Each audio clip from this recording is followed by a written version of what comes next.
Joining me now to discuss all of this and so much more, Caitlin Huey-Burns, political reporter for Real Clear Politics. So, Caitlin, first to what we've now just learned in this document dump from the FBI's investigation into Hillary Clinton. Mm-hmm. It does seem to be something short of a smoking gun. If nothing else, that if you're a supporter of Hillary Clinton, you may just see a politician being political. If you are not a supporter of Hillary Clinton, this is just further evidence of nefarious wrongdoing. Yeah, I don't think there's a big, huge bombshell in these. And if anything, it gives a very interesting window into how campaigns operate, how politics goes on behind the scenes. And to a lot of detractors of Hillary Clinton or those who oppose her, that's something that they don't like about her, right? That she is part of this political establishment and machine and all of that. I think when you're looking at the political effects of this, Hillary Clinton is facing the prospect of being able to broaden her map. I mean, go to states that haven't been competitive for Democrats before. She's looking at a lead in the polls nationally and in key battlegrounds, and she needs people to come out and vote for her. So the challenge for her with all of this is whether this depresses turnout for her in any way, or, you know, those who know that they're not going to support Trump, whether they feel inclined to support her when they see these emails and kind of everything attached to it. That might really be a key point of strategy for the Trump campaign at this point. But as Donald Trump himself now calls into question the very legitimacy of the American electoral process, is there a danger for the GOP that will depress turnout for Trump supporters, many of whom he has proudly said haven't been a part of this process before and may not be so inclined now to join the process for the first time? Right. It could have a really interesting backfiring effect on Trump. I mean, he's been talking about how enthusiastic his base of supporters are. If he's out telling them falsely that these elections are rigged, he's been tweeting that the polls are wrong, that things are going on in polling stations, which we know is not true. There have been various reports that show that while there are cases of voter fraud, it is not the large scale that he is talking about.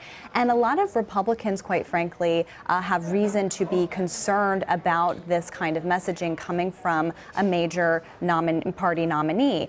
They are looking at trouble down ballot here. And what you have is Trump lashing out against people like Paul Ryan and Republican leaders and basically telling supporters, in a way, vote for me, but don't necessarily vote for everybody else in the Republican establishment. And that's really troubling because a lot of these Republicans are depending on Donald Trump to bring out his voter base in favor of them as well. So you're looking at a lot of different implications here that are all signs of trouble for and obviously could tip congressional majorities so that a Republican president in Donald Trump is not working with a GOP Congress. Is Donald Trump still running for president? It's a great question, and I've argued that if you look at his strategy and his approach, this is not the strategy and approach for a presidential campaign, insofar as he is not expanding or interested or showing any signs of being interested in expanding his support.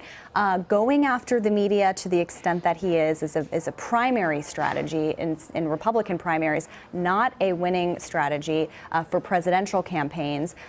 We talked a lot during the primaries of how unconventional his campaign was, of course, and you know, it defied expectations in a successful way.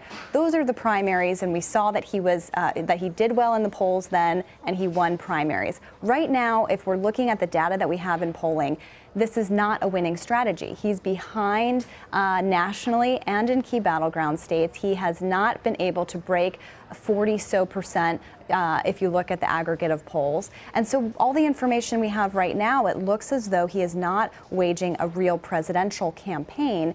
And also there are reports today, of course, of this media venture that many have been expecting him to launch after the campaign. So if you look at what he's been saying over the past 2 weeks, looking for kind of excuses as to how he would spin a loss compared to what he's doing to win. Because I mean, it certainly, as you mentioned, has not felt like anything remotely comparable to a conventional presidential campaign. However, it has certainly been a publicity campaign. And it would certainly stand to reason if a venture perhaps was in the offing that attacking his competitors rather than just mainstream media, if you will, would be a sound business plan at this point. He essentially has 22 more days on the biggest stage of them all.